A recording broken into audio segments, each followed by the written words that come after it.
नमस्कार दोस्तों, स्वागत है हम सभी का एग्रोआईसीआर चैनल पर। दोस्तों आज हम पढ़ेंगे राजस्थान की सभ्यताओं के बारे में कि कौन सी सभ्यता कहाँ स्थित हैं और उनकी क्या विशेषताएं हैं। हमारे एग्रीकल्चर सुपरवाइजर के सिलेबस में राजस्थान की दो ही सभ्यताएं हैं, कालीबंगा और आहड़। इसके बारे में हम विस्तार से अध्ययन करेंगे। पहला क्वेश्चन है, कालीबंगा सभ्यता किस जिले में स्थित है? तो जो कालीबंगा सभ्यता है वो हनुमानगढ़ जिले में स्थित है और कालीबंगा का शाब्दिक अर्थ है काले रंग की चूड़ियाँ। नेक्स्ट है, आर्य सभ्यता किस जिले में स्थित है? तो जो आर्य सभ्यता है वो उदयपुर जिले में स्थित है। घग्गर नदी के किनारे कौन सी सभ्यता स्थित है? तो जो घग्गर नदी है, जिन्हें प्राचीन सरस्वती नदी के नाम से भी जाना जाता है, नट नदी भी कहते हैं, मृत नदी भी कहते हैं, तो इसके किनारे वो कालीबंगा सभ्यता स्थित है, घग्गर नदी के किनारे पर।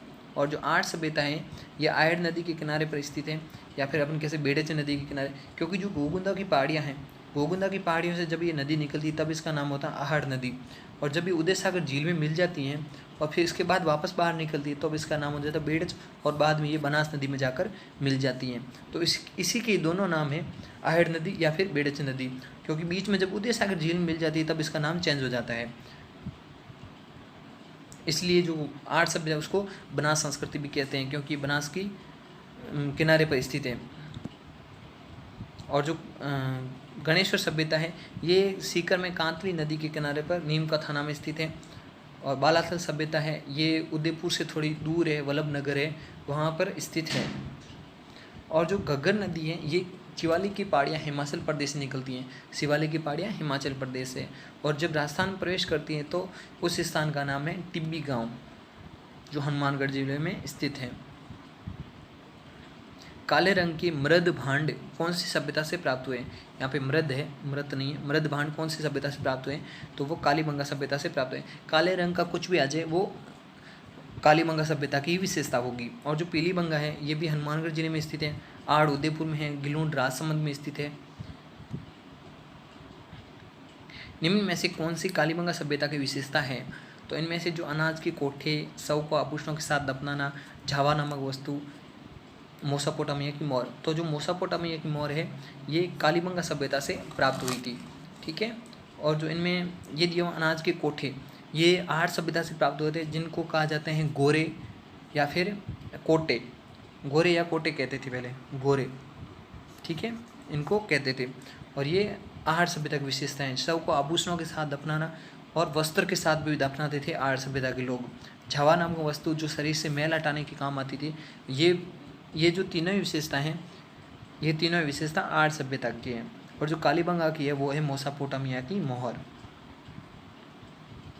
नेक्स्ट है, कालीबंगा सभ्यता की खोज किसने की? तो जो कालीबंगा सभ्यता है इसकी खोज अमलानंद घोष ने की थी। और कब की थी? तो 1952 में की थी। कहीं पर आपको 1951 भी मिल जाएगा, लेकिन ऑप्शन में दोनों साथ में नहीं मिलेगा आपको। और इसका जो कालीबंगा उत्खनन कार्य है वो करवाया था BK थापर और BV लाल, ब्रजवासी लाल और बालकृष्ण थापर, इन्होंने करवाया था। और कालीबंगा सभ्यता का जो उत्खनन कार्य वो 9 चरणों में हुआ था। और 1961 से लेकर 1969 तक है वो कालीबंगा का उत्खनन कार्य चल रहा था। अक्षय कीर्ति व्यास ने वो कालीबंगा सभ्यता आर्य सभ्यता की खोज की थी और 1953 में की थी।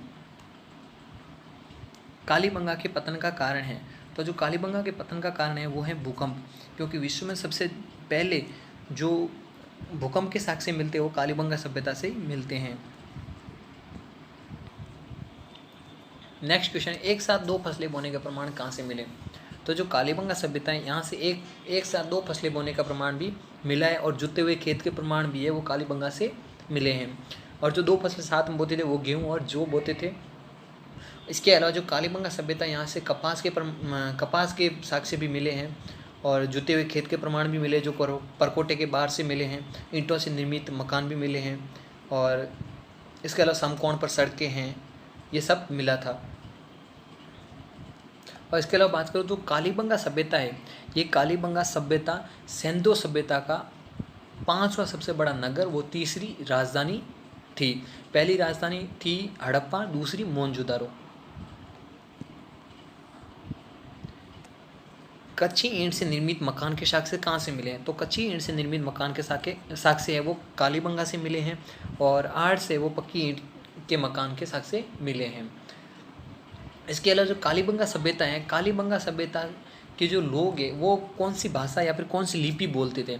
तो ये जो लिपि बोलते थे उस लिपि का नाम था सर्पिलाकार लिपि। सर्पिलाकार लिपि या फिर गोमूत्र लिपि भी कहते हैं इसे।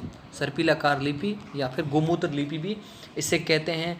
और इसके अलावा इसी लिपि को है वो भाव चित्रात्मक शैली भी कहते हैं। और ये जो सर्पिलाकार लिपि है ये ऐसी लिपि है जिसको अब पढ़ नहीं सकते। आदि ऐतिहासिक काल की लिपि है जो अपठनीय है। ताम्रवती नगरी के नाम से किस सभ्यता को जाना जाता है। तो जो ताम्रवती नगरी या फिर तांबे से रिलेटिव अपने सिलेबस में अगर कोई चीज़ है तो वो आर्य सभ्यता ही है, क्योंकि गणेश्वर हमारे सिलेबस में नहीं है, वरना गणेश्वर का आ जाता। क्योंकि अभी ये जो संस्कृत विभाग एग्जाम हुआ था इसमें भी पूछा गया था कि सबसे ज़्यादा है वो तांबे के बर्तन वो किस सभ्यता से प्राप्त हुए, तो वहाँ पर आर्य भी ऑप्शन में था और गणेश्वर भी था, तो वहाँ पर गणेश्वर राइट आंसर था। इसके अलावा जो बैराट सभ्यता है ये जयपुर में स्थित है और बाणगंगा नदी के किनारे हैं। और पीलीबंगा है ये हनुमानगढ़ में, कालीबंगा भी हनुमानगढ़ में है। नेक्स्ट क्वेश्चन है कालीबंगा के लोगों का प्रमुख पालतू जानवर था। तो जो कालीबंगा के लोग हैं इनका जो प्रमुख पालतू जानवर है वो कुत्ता है। ये ऊँट से भी परिचित थे, गाय भैंस इनसे भी परिचित थे, लेकिन इनका जो प्रमुख पालतू जानवर वो कुत्ता है।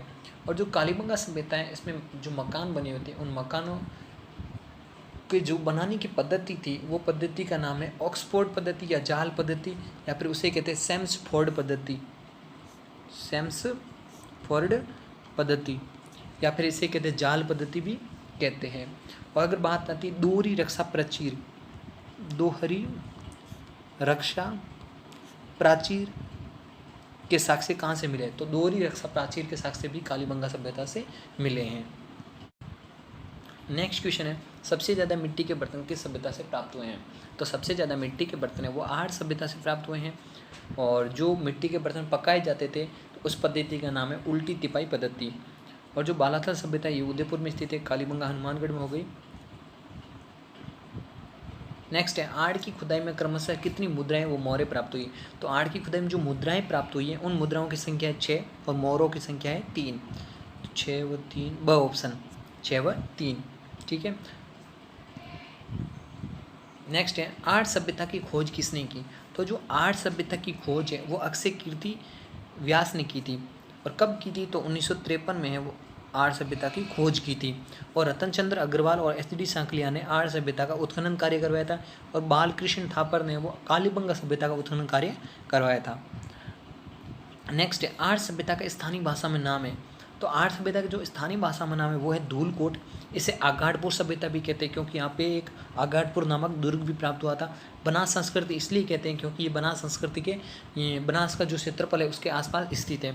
और जो ताम्रवती नगरी है, ताम्रवती नगरी भी इसे कहते हैं क्योंकि यहाँ पे तांबे के बर्तनों भरपूर मात्रा में प्राप्त हुए थे। और यहाँ पर तांबा गलाने के संयंत्र भी प्राप्त हुए हैं, जिससे अनुमान लगाया जाता है कि ये व्यापार और वाणिज्य भी करते थे। पीतल के बर्तन कहाँ से प्राप्त हुए, तो पीतल के बर्तन है वो आर्य से प्राप्त हुए हैं। और यहाँ पर एक बर्तन प्राप्त हुआ था बिना हत्थे का जल पात्र, यानी कि जिसका कोई हत्था नहीं था, ऐसा जल पात्र है वो कहाँ से प्राप्त हुआ, तो ऐसा जल पात्र है वो आर्य से प्राप्त हुआ। और ये जो बिना हत्थे का जल पात्र उस समय ईरान और बलूचिस्तान है वहाँ पर है वो पाया जाता था। तो इससे अनुमान लगाते थे कि इनका जो व्यापार और वाणिज्य है वो काफ़ी ज़्यादा पॉपुलर था। नेक्स्ट क्वेश्चन है कालीबंगा सभ्यता की विशेषता नहीं है। तो इनमें जो गणित क्रियाओं की जानकारी है ये कालीबंगा सभ्यता की विशेषता है। भवनों के द्वार सड़कों पर न खुलकर गलियों की तरफ खुलते थे। साधारण चूल्हे के अलावा तंदूरी चूल्हे के प्रमाण भी है वो कालीबंगा से मिलते हैं। बर्तनों को उल्टी तिपाई पद्धति द्वारा पकाना, ये जो विशेषता है ये कालीबंगा की नहीं आर्य सभ्यता की है। और गणित क्रियाओं की जानकारी वो गणित क्रियाओं की जानकारी कालीबंगा से मिलती है। भवनों के द्वार सड़क पर न खुल गलियों की तरफ खुलते थे। चादर चूल्हे के अलावा जो चंदूरी चूल्हे हैं उनके भी प्रमाण मिले हैं। और जो सड़क है कालीबंगा सभ्यता में, इस सड़क की जो चौड़ाई की बात करूँ तो 7.2 मीटर थी और गलियों की जो चौड़ाई की बात करूँ तो 1.8 मीटर इनकी चौड़ाई थी। नेक्स्ट क्वेश्चन है ताम्रकालीन सभ्यताओं की जननी किस सभ्यता को कहते हैं। तो जो ताम्रकालीन सभ्यताओं की जननी है वो गणेश्वर सभ्यता को कहते हैं। और जो गणेश्वर सभ्यता वो कांतली नदी के किनारे स्थित है। और जो कांतली नदी है वो आंतरिक प्रवाह की नदी है और इसकी लंबाई 100 किलोमीटर है और ये सीकर व झुंझुनू में बहती है। और जो इसका जो प्रवाह क्षेत्र है कांतली नदी का, इसे तोरावाटी कहते हैं। और जो तोरावाटी भाषा है वो इस कांतिल नदी के आसपास के क्षेत्र में बोली जाती हैं। जैसे झुंझुनू का दक्षिणी भाग, सीकर का पूर्वी भाग और जयपुर का उत्तरी भाग, यहाँ पर है वो तोरावाटी भाषा बोली जाती है और ये ढूंढाड़ू की उपबोली है। और जो नौ सभ्यता है ये भरतपुर में स्थित है। कपास की खेती के सर्वप्रथम साक्ष्य कौन सी सभ्यता से मिले हैं? तो जो कालीबंगा सभ्यता है यहाँ से कपास के जो सर्वप्रथम साक्ष्य मिले थे।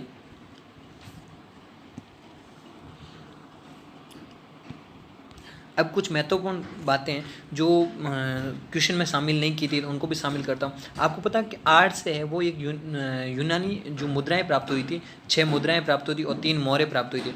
तो वो मुद्राएं हैं ना, ऐसे मानो मुद्रा है ये। तो एक तरफ तो था अपोलो का निशान, अपोलो का निशान, अपोलो का निशान, और दूसरी तरफ है वो यूनानी भाषा में लेख लिखा हुआ था। तो ये उसकी विशेषता है, ये तांबे से निर्मित थी और एक तरफ अपोलो का निशान था और दूसरी तरफ यूनानी भाषा में लेख लिखा हुआ था। इसके अलावा जो कालीबंगा सभ्यता है वहाँ से 2 टीले प्राप्त हुए थे, एक छोटा टीला था और एक बड़ा टीला था। तो जो छोटा टीला था उसे कहते थे गढ़ और जो बड़ा टीला था उसे कहते थे नगर, नगर। और जो बड़ा टीला था वो पूर्व में स्थित था और जो छोटा टीला था वो पश्चिम में स्थित था। ठीक है, ये 2 मिले थे। इसके अलावा जो कालीबंगा सभ्यता है, कालीबंगा सभ्यता में ये जो वास्तु दोष को दूर करने के लिए जो बनाया जाता है स्वास्तिक चिन्ह, वो स्वास्तिक चिन्ह के भी प्रमाण मिले हैं। जो ऐसे बनाया जाता है, ये जो स्वास्तिक चिन्ह है ना, इसके प्रमाण भी ये कालीबंगा सभ्यता से मिले थे। और बेलनाकार बर्तन भी मिले थे कालीबंगा सभ्यता से। और इसके अलावा जो कालीबंगा सभ्यता है ये सैंधव सभ्यता का एकमात्र स्थान है जहाँ पर मातृदेवियों की मूर्तियाँ प्राप्त नहीं हुई, यानी कि सैंधव सभ्यता का ये एक स्थल है। इसके अलावा सैंधव सभ्यता के बहुत सारे स्थल हैं, लेकिन वहाँ से मातृदेवियों की मूर्तियाँ प्राप्त हुई थी, लेकिन कालीबंगा से मातृदेवियों की मूर्तियाँ हैं वो प्राप्त नहीं हुई थी। ये बात ध्यान रखना। इसके अलावा बात करो तो तांबे के बैल की आकृति है वो आर्य सभ्यता से प्राप्त हुई थी। और एक कालीबंगा सभ्यता में एक कुआं मिला था, उस कुएं के पास में है वो 7 आयताकार यज्ञ वेदियाँ, यज्ञ वेदियाँ, यज्ञ वेदियाँ।